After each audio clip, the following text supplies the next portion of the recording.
Hello, peeps from all around the world, and welcome to the Impact 2.0 show. Now, this show is all about showcasing some uber-tastic, purpose-led leaders from around the globe who are making an impact in their own way. You'll learn lessons in entrepreneurship, marketing, leadership, personal development, and more. Now, today's guest, Cole Raven, is a young entrepreneur. When he was just out of college, he started a business that failed quickly, but early on, he knew he wanted to do his own thing.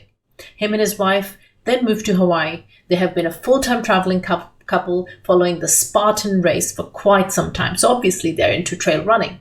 Prior to his latest venture, which we'll be talking about in this episode, Cole signed on to Vibenomics as one of their first employees early on in their startup inception.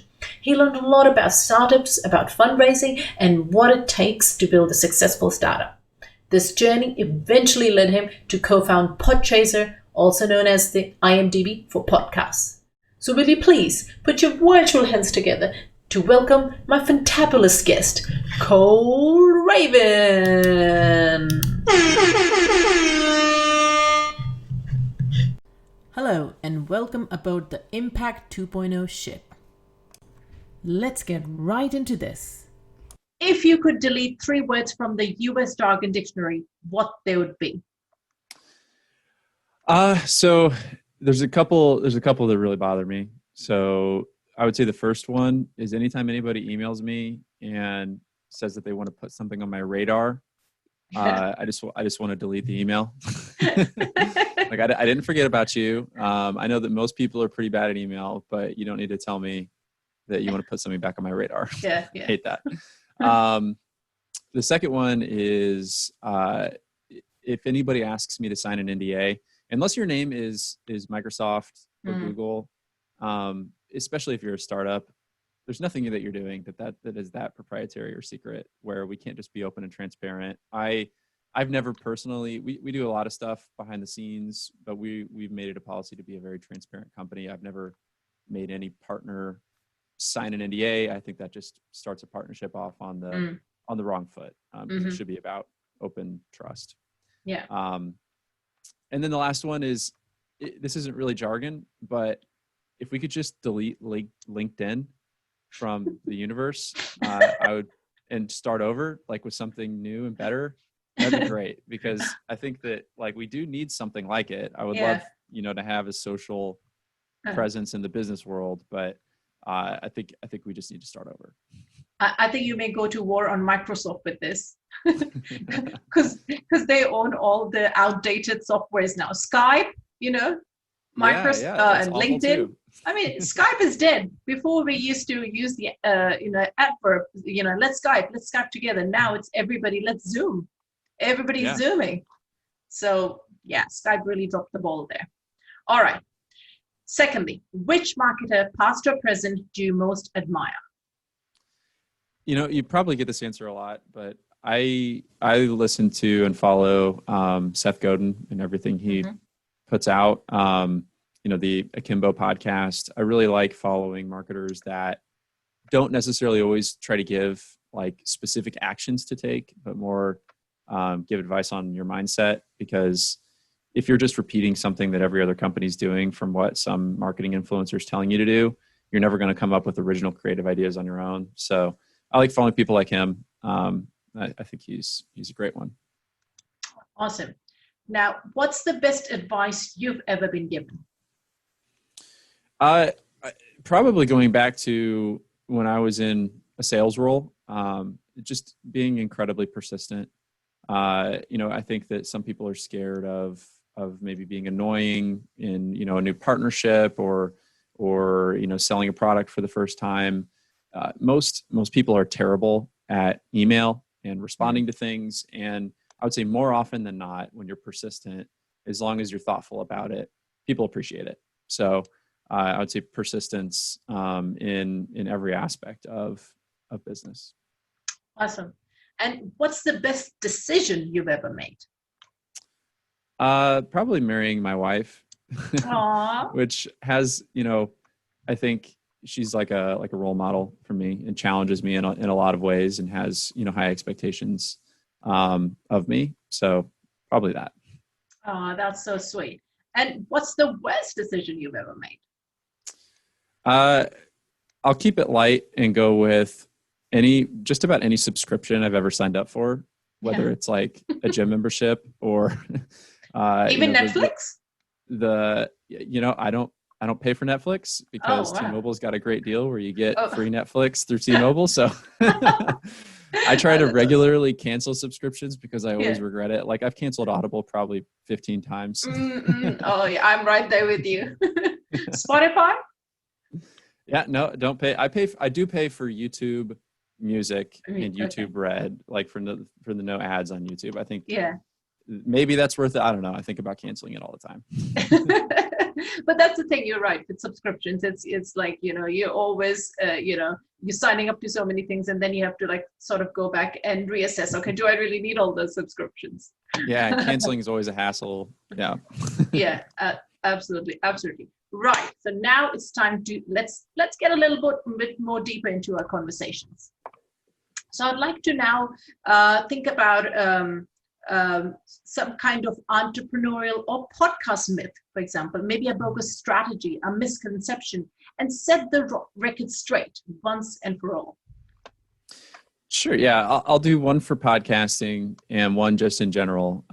So in podcasting, I think that most podcasters and even a lot of listeners believe that everything is on Apple and only on Apple, and that you should be asking for Apple ratings and reviews and getting everybody to subscribe on there.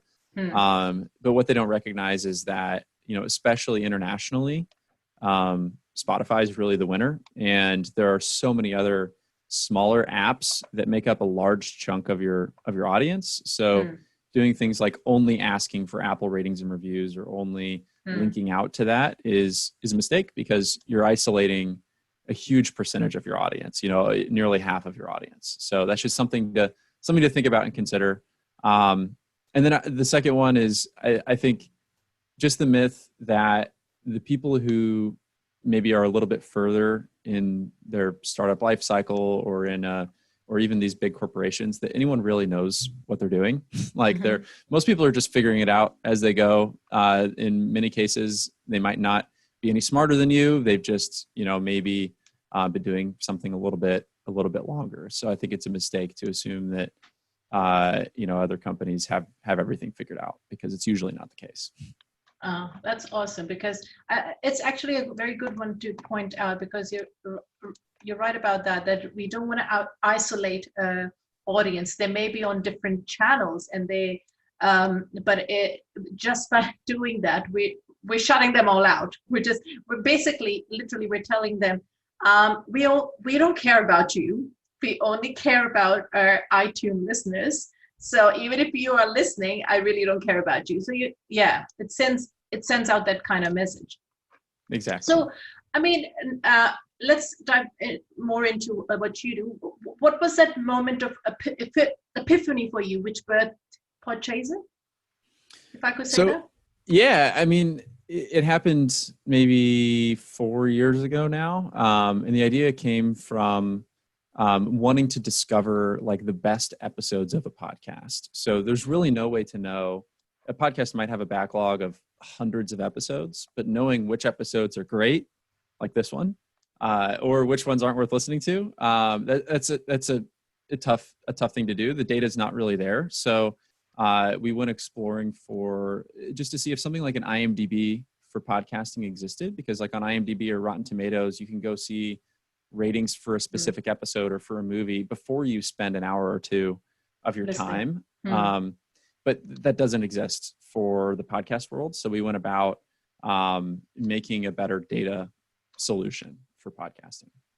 So how like you can now pay people to write reviews for you, like on Google and stuff. So how genuine is this platform? Like how genuine can it be, so people can say, no, what Podchaser says, I trust them, I believe them. If it says 5 stars, okay, I'm going to go listen to it.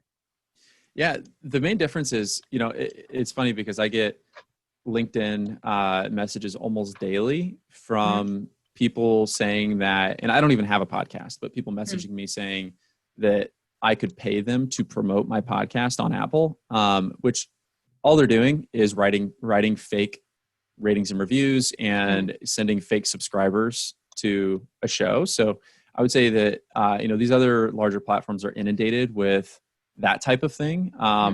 Whereas with Podchaser, we're not without it necessarily, but we do focus very heavily on moderation and recognizing an influx of fake contributions from users and what's real and what's illegitimate. So that's definitely a core part of our business that we focus on, so that you can actually trust the reviews that you read. Oh, awesome. So for some of our listeners who have not heard of Podchaser before, how would you succinctly describe it? Who is it for, and how could it be beneficial for them? I would say it's for really two groups of people. So one is just any podcast creator. So we have nearly 20,000 podcasts that have claimed their podcast page on Podchaser. And it's a really great tool for asking people to rate and review your show, because you can do things like reply to those reviews and engage with your audience in that way, which you can't do anywhere else. And then you can also do things like add profiles for the creators of your show. So you can list, this person is the host, and here are profiles on the guests that we've had on. So then users can click into those profiles and see a bio for that person, other episodes they've appeared on. So, going back to the rapid fire questions, like if you wanted to search for somebody like Seth Godin, you can do that on Podchaser and see every single guest appearance he's had, which kind of leads me into, the consumer side of this, which is the second audience. You can use it for discovery. So if you search for any person or any podcast or any topic, you can see lists that people have made. So it's a great place for podcast discovery if you're looking for something new to listen to or looking for the best podcasts of any particular topic or genre. All right. So do you search by the description the podcast creators have given, or can it search the voice? Can it search headlines? Like, how deep can it go? It does search through things like titles and descriptions, but then it also will search for people. So even if they're not mentioned necessarily in the description of a show, if a credit has been added for them, and we have nearly 8 million credits that have been added to Podchaser, it's a ton of data. You can still find an episode featuring that person, because that is data that we track. So you can search for topics to see if they're mentioned in the title or description of a show, or you could search for people. Okay. And would you say it's for every podcaster? Anybody else who should be using your platform? Podcasters and listeners, I would say those are the big two. We did just release our first paid product. So for the first time, we do have like a third audience, I guess, which is any PR or marketing agency should be using Podchaser, because we have data on how many listeners every podcast gets. So the audience size of the show, but that's behind a paywall. So that's something that only these agencies have access to. So you can see audience size for every show, and you can see contact information. So like if you wanted to pitch a podcast for like a guest appearance to be on it, or look for advertising opportunities or partnership opportunities, it's really the perfect tool for that. What would you say, what is the one thing which could be most beneficial for podcasters to be on this platform? I would say just discovery, because as you add data to your show, Podchaser pages perform really well in Google search results. So if you want to appear organically across the entire internet, keeping up with your Podchaser page is a really great way to do that, because if you search for certain phrases in Google, such as best episodes of Joe Rogan, you'll find that Podchaser is, if not like the first result, will be the second or third. We will be on the first page of Google, because that's how we've built the site to be extremely SEO friendly. So as you increase your presence on Podchaser, if you get more ratings and reviews and climb the ranks in your category, and add things like credits and create lists that feature your show, you'll be much more likely to get discovered. And we have nearly 1 million page views a month with people, with listeners coming to Podchaser and discovering content. I'm curious about one thing. Is it possible on your platform that if we were to send our listeners instead of saying, hey, go check out the episode on iTunes, for example, let's say we send it to Podchaser, right? Could they, within that one platform, give reviews on all the different sites wherever your episode is hosted? So you can't leave like an Apple rating or review within Podchaser, but what happens is that if you do leave a review within Podchaser, it'll show up in other apps. So apps like Podcast Guru or Player FM, these apps have millions of downloads still. But our reviews and ratings are sent out to all of these different data partners. So if you do leave a rating and review on Podchaser, it will be sent out to a bunch of other places that don't rely on Apple ratings and reviews. Mm-hmm. But you can also, if you send a Podchaser link to somebody, we have a button on every podcast page that says app or open an app. And if you click that button, you can open up that podcast in whatever platform you want. So Apple or Spotify or Overcast or Podcast Addict or any of these other apps are linked directly on the page. Oh, all right. I guess what I can see from personally as a user of somebody who listens to podcasts is like when you go into iTunes, for example, there is, and even if you've chosen the podcast that you want to listen to, there is no way to search for a specific episode or even a guest you were looking for. So I was looking for a specific episode, somebody who interviewed a person I was interested in. I was like, they had 600 episodes. It's like, how am I going to find that episode, especially even if they haven't done the descriptions right? So the description doesn't even say who the guest is. Like there is no way to find out. I wanted to find out. The only way you could do it is probably Google search. Even then, it's if it's picked up by Google, then you'll see it. Otherwise, you won't. So I can really see how Podchaser can really help people out there in that scenario when you're looking for specific data or a specific episode, a specific topic you wanted to listen to about. So that's really awesome. So what I wanted to find out is like, what is one thing that Podchaser did for its subscribers or partners that you didn't expect, but it happened? One thing that we did that had a reaction that we didn't expect? Yeah, anything, or a result or something that you didn't expect would come out of this venture, but it happened. Or maybe something your customers or your subscribers experience and you weren't really expecting that they came to you, this happened because of Podchaser. Yeah. I think the big surprise for me was how many fans of fiction podcasts were attracted to Podchaser. So anybody listening or interested in like audio drama or storytelling type shows, there's a massive audience for those, and they really found a home on Podchaser. So like if you search for the audio drama category, you'll find almost all of them have claimed their pages on Podchaser. They're asking for ratings and reviews. They have a very engaged community where they're all following each other to get updates when one of their friends rates and reviews something. So that's really like a great use case for, I think, something that we didn't expect, but also how Podchaser can be used successfully to help your show get discovered. I never would have predicted, I thought maybe it would be something like business shows or sports podcasts would have, a lot of activity. But audio drama has been a very active, engaged community for us. Do you think there is some particular reason behind it, or it just so happened? Yeah, I think the reason is because of our creator profiles. So we, for the first time on the page, you could see this person is the voice actor for this character on a podcast. So for the first time, they feel like they're being properly credited for their art, the thing that they put so much work and effort into. And you can click on their profile on Podchaser and see a full, history of their work, all of the different episodes that they were a voice actor on and the things that they helped contribute to. So it really helped to create a professional presence for these people, which did not exist, before Podchaser. So in essence, it's created a more engaging platform. It's almost like a social platform, isn't it? Where you can actually not only the users are not only able to see who is involved, and you said that you can leave comments as well, right?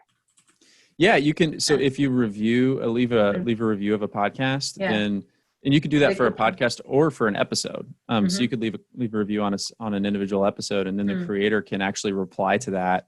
So you can engage, with your listeners in a new way. Yeah, and the conversation could ensue from there, right? Yeah, absolutely. Yeah. Yeah, I really like the engagement part of the platform. Because it's certainly not to my knowledge is available anywhere else. Let's dive more into how Podchaser is growing. So, like, what growth strategies and tactics have you employed that has helped Podchaser grow? I think there's a few things. So the first thing that we did when we first launched Podchaser was we created a special invite-only system that really built up a lot of hype around what we were going to release. Before we even launched the site, we had nearly 10,000 people who had sent us their email address and said that they were interested in early access. And so building up this hype with mystery around what we were releasing was really great in the early days. Since then, we've really focused on features that are very shareable and that show up organically in Google search results. So things like lists. We have, every month, thousands of new lists that are created on Podchaser within all sorts of different topics, like best true crime podcast episodes and things like that show up, that are very shareable on places like Facebook. So it brings a lot of new users to the site. And then we've also done some things to engage our audience. Like in April, we did a charity drive where we said for every rating and review that's left on Podchaser, we'll donate 25 cents to a charity. So that helped drive a lot of interest and engagement too. So we've done a few different things, but I would say the biggest one for growth has definitely just been to focus on structuring our site in a way that's Google friendly and discoverable and shareable. Awesome. And would you say that majority of the users, do they come from specifically one region, or do you think they are like truly global? Yeah, they're global for sure. So we have maybe 60% of our audience in the US, 40% everywhere else. So a ton in Europe, India, Brazil, these places where podcasting is growing significantly. So it's definitely international. Which user base has been the most engaging, would you say? Would you have that kind of data? Like which of specific region? Yeah, I think, honestly, there's a couple people like in Germany and France that some of these people spend sometimes 8 hours a day on Podchaser doing things like adding credits or contributing things. It's the same with with Wikipedia and these other like IMDB. Most of their content is user generated. So that's really helped us. Like we just made a lot of the things that you can contribute to the website crowdsourced so that people feel like, they're contributing to something. And we've definitely seen some high activity in those countries. I love the strategy of, giving access to your users, because that gives you free content that creates great engagement, and it's good for search, like Google SEO as well. The more content is produced, the more you're searchable. So I love that strategy that you made. Was that intentional to make a platform like that, where you're able to get users to create content and engage with the platform, or it just happened as a byproduct? Yeah, no, I think that was the idea from the beginning, because we knew that other websites, comparable websites like IMDB, their content is 99% user generated. So it's all coming from their users. So we knew that if we could build a tool that was easy to contribute to, that people would do it, and have. So it's been great. Okay. And on the flip side, could you share what didn't work, or what did you or as a team tried to do and it didn't work, and what are the lessons you've learned from it? There've been several features that we've added that we expected to like skyrocket our growth. Like we added the ability for example, for you to share a podcast page directly with another user on the platform or directly with a friend. That it was like, but it wasn't just a share button. It was a different, more engaging way to share it, and nobody used it. So like, Right. there are things that where we implement it and we expect it to be used. It's not. So then we just have to be humble about it and come up with something else, a new strategy. Yeah, I would say that's probably it. I mean, maybe not even that specific feature, but just things we iterate all the time, and most of the time it doesn't work, but we're looking for that one thing that does. So what's your main marketing channel? Do you use any paid advertising? Is it referral marketing? Do you get your users to promote you? What's worked the best for you? I would say 80+% of our users are discover Podchaser organically through Google or through social media. We have a pretty active like Twitter presence, for example, where most podcast creators are like following us and engaging with our content. So it's either organic traffic from Google, social, or referral sites. So like, websites that might have an article about like how to create and publish your podcast will likely mention Podchaser in some way. So they're linking to us. So we make sure that we're a part of all of that content. And then integration partners too. So apps that use the Podchaser ratings and review system, or hosting platforms for podcasts that let you contribute Podchaser credits when you publish an episode. Those are great integration referral sources too. Awesome. So you haven't forked out any money on paid advertising yet?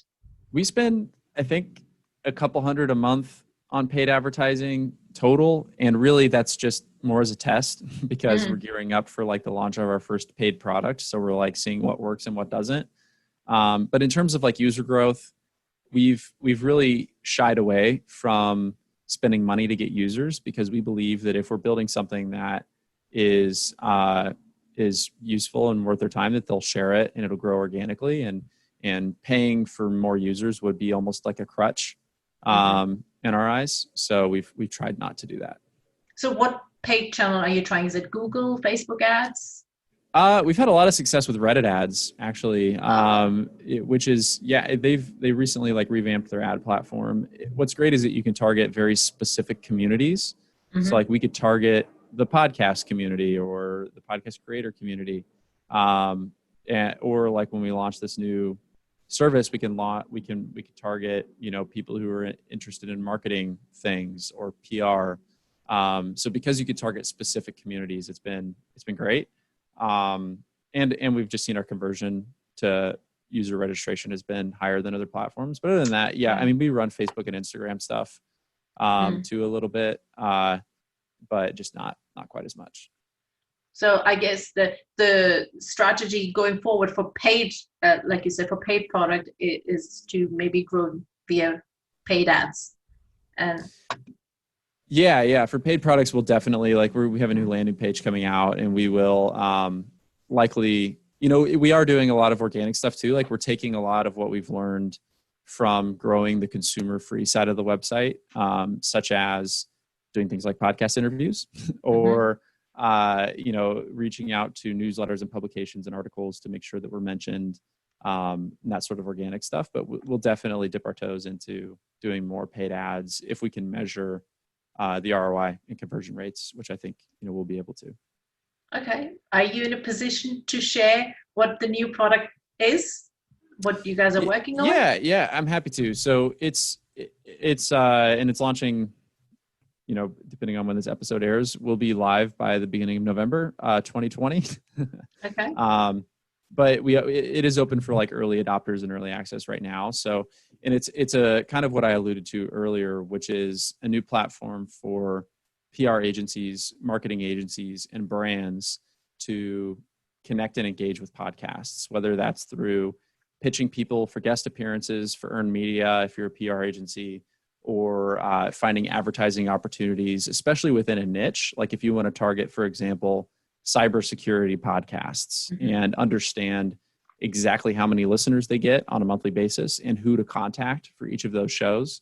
we have that type of data for every podcast. We're the only place that has that. So this new product, I think, will be a game changer for anyone who wants to engage with podcasts as a brand, especially.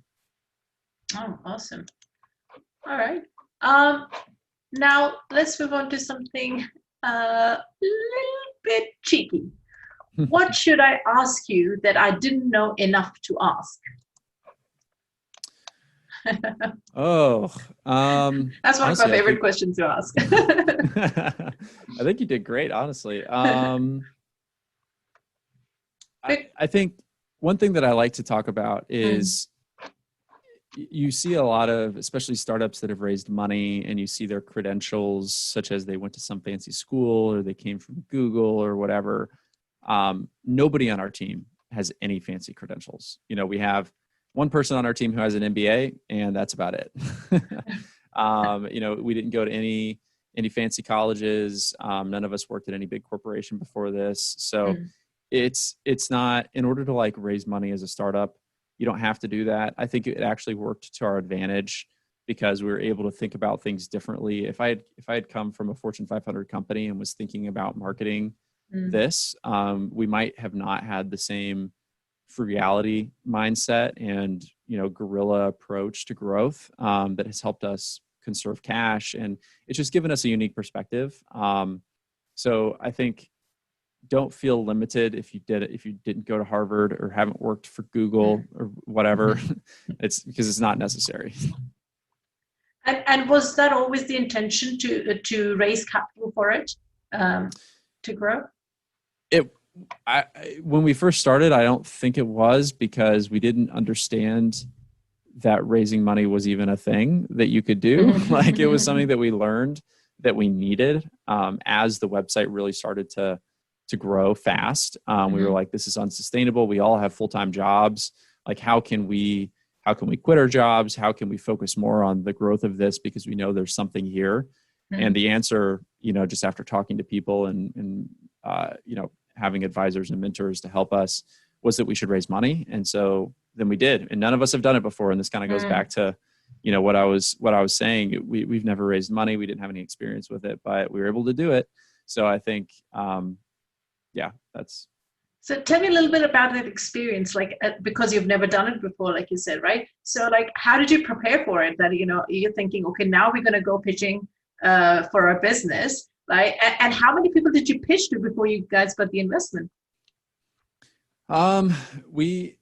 We also were at a point where we weren't making any money too. And a lot of the people that we were pitching expected revenue, $1 million a year in revenue, in order to invest. It was their minimum expectation. So when we were thinking about this, especially for the first round, it was more about finding people who believed in the idea. And our first round was all individuals. So we had 16 or 17 just individual people that believed in us, believed in the idea. So when we were approaching fundraising, it wasn't really about even who we didn't have a network to tap into, because none of us are super well connected. So it was more about finding those people and those influencers and those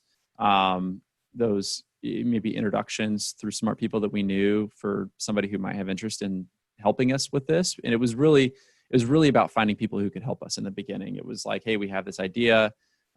We see that you have experience growing this type of other business. We would love to have you as an investor or partner in this. So I think that was our approach in the beginning, but it wasn't easy. I think, we probably pitched hundreds. Oh, wow.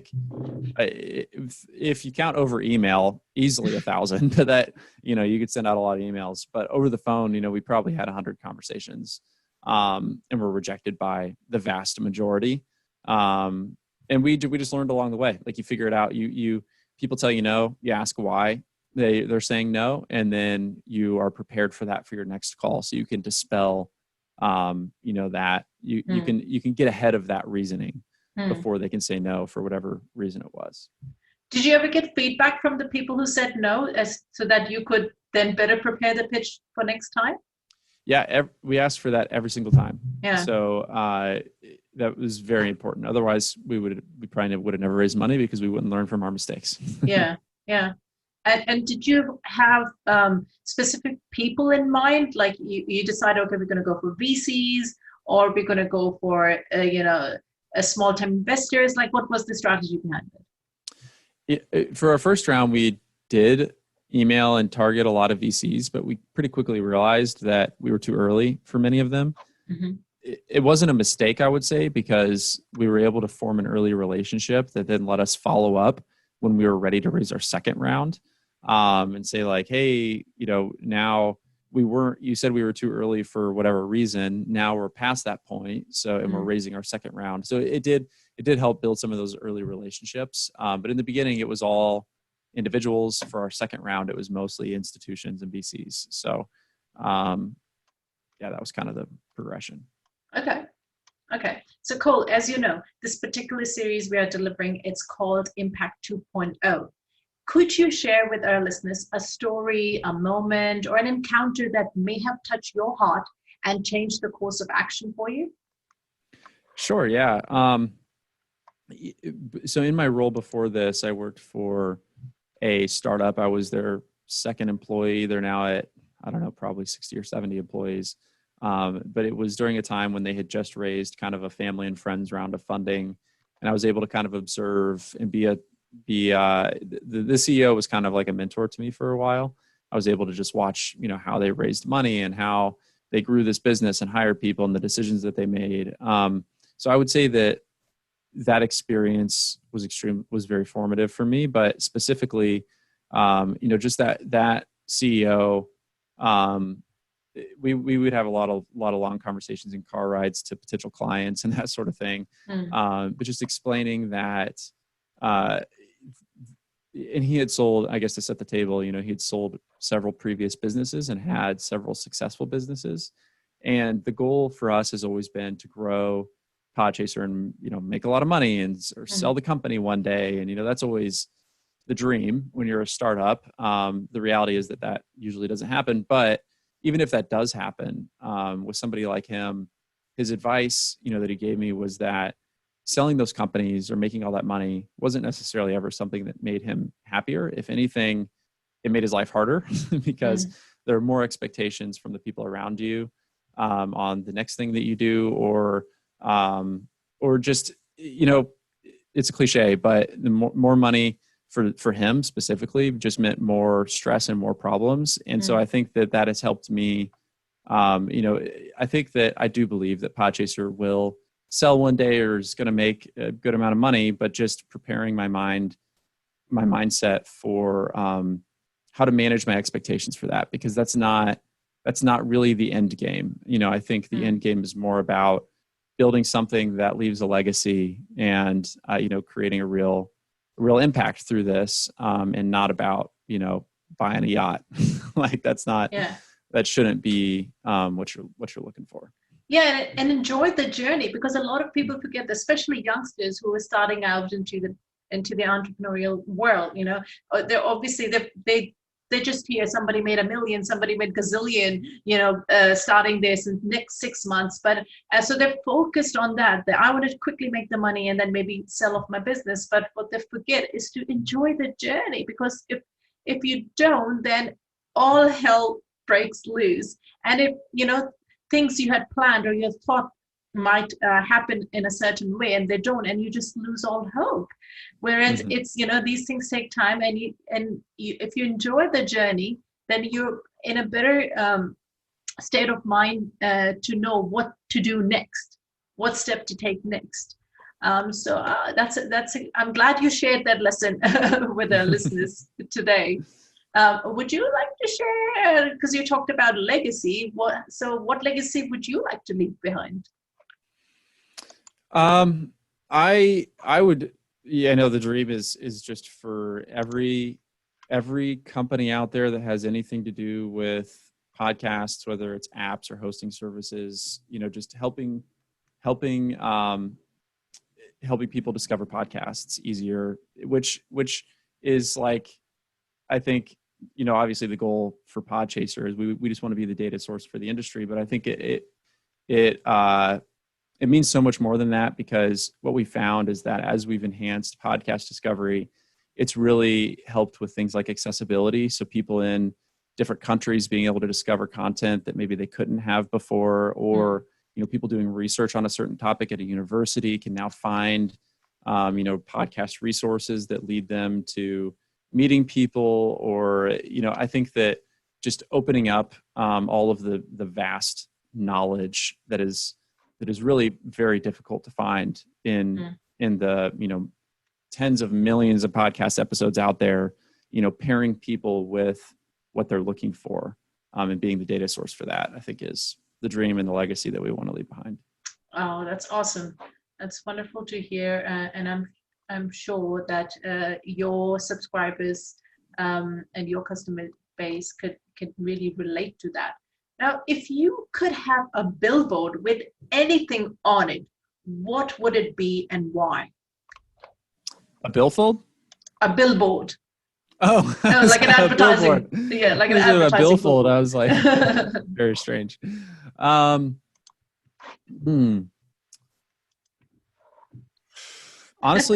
I would probably make it transparent or tear it down, because I live in Hawaii. We don't have billboards. All right. Okay.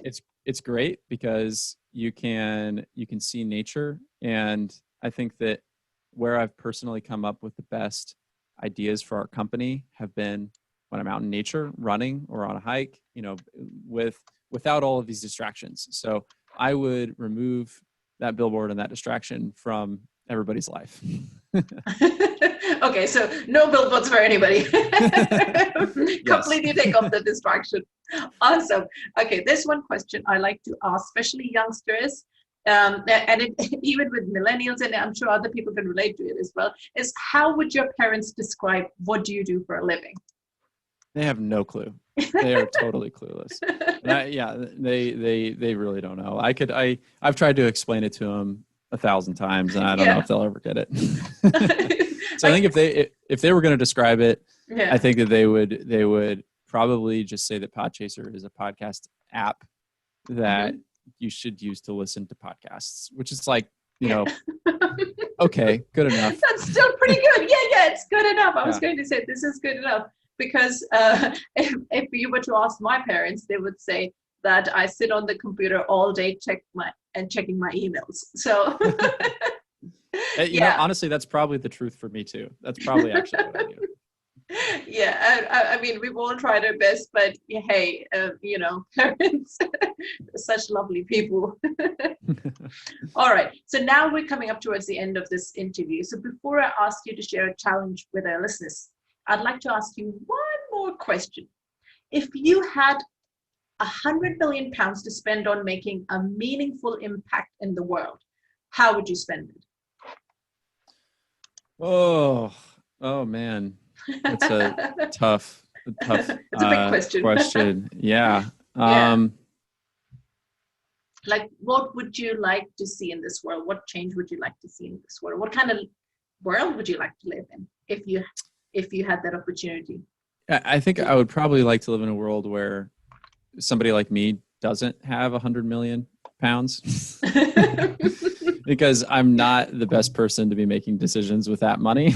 Right. Okay. So I don't know if there's some sort of like charity or something that I could give money to that could allocate that money better than me, because I do not trust myself to do that. So I think that, I don't know if that's an answer, but that probably is my answer. I think that people, like the world where we live in, where these few people have these hordes of money, they're obviously not making the best decisions for our world. So I would first probably choose not to have that much. I don't think I need that much. I don't think it would make me any happier to have that much.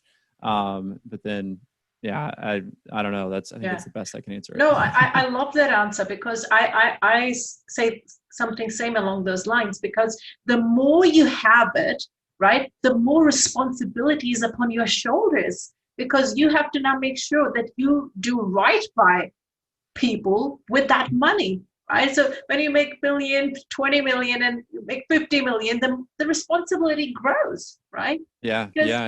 So I guess the answer is, the first thing I might do is find a group or a team of people that I really trust, to work with me. It'd have to be collaborative, because I think no individual should have that responsibility. You're right. Yeah, absolutely. Because I mean, we know that there's so many billionaires and gazillionaires in the world, but we still have so much poverty in certain areas of the world, which doesn't make sense, right? If they were doing right by their money for the people, then we really shouldn't have in 2020 like certain areas in the world which have where the population is 70% poor. So so you're right that it's best to share that responsibility so that we're able to make better decisions and on how to spend that money. All right, so lastly, it's that time of the interview for us. And you may be thinking, what? Is it gossip time, or share fun pickup lines time, or tell an embarrassing joke time? Unfortunately, we are not that type of a show. Not yet anyway. But what it is time for is share the challenge time. So Cole, what challenge would you like to give to our listeners today? I think my challenge is going to be to always have a long shot in the works. And what I mean by that is, like, don't be afraid to punch above your weight. We are a startup. We are working through potential partnerships with some very big companies. Companies like Microsoft, Spotify, Apple, Google. These. I think that if you're not punching above your weight, you're never gonna grow, and you're never gonna learn about what it would take to partner with companies like that, or to make it to the next step. So always have a few things in the work where you're thinking, like, this is never actually going to happen in the back of your head, but what if it did? Or what kind of response could I get from this company that would help me learn about what it might take for that to happen? So I think don't be afraid to message that person on LinkedIn that you think is never going to respond, or send an email about, whatever it is for you personally, or for your business, because we've had a lot of fruitful partnerships come from companies that we don't deserve working with, or didn't at the time, and now we do. So I think that's my challenge. Oh, that's awesome. I love to listen that, don't be afraid to punch above your weight, because that's how you will grow. And it may be scary. It may be scary to do so. It probably, mostly is for a majority of the people. But don't be afraid of it, to take that chance. Love it. Love it. All right, Cole. Well, it's time to let you go. Thank you very much for being on this show. And you have a fantabulous day. Thank you. You too. It was a pleasure.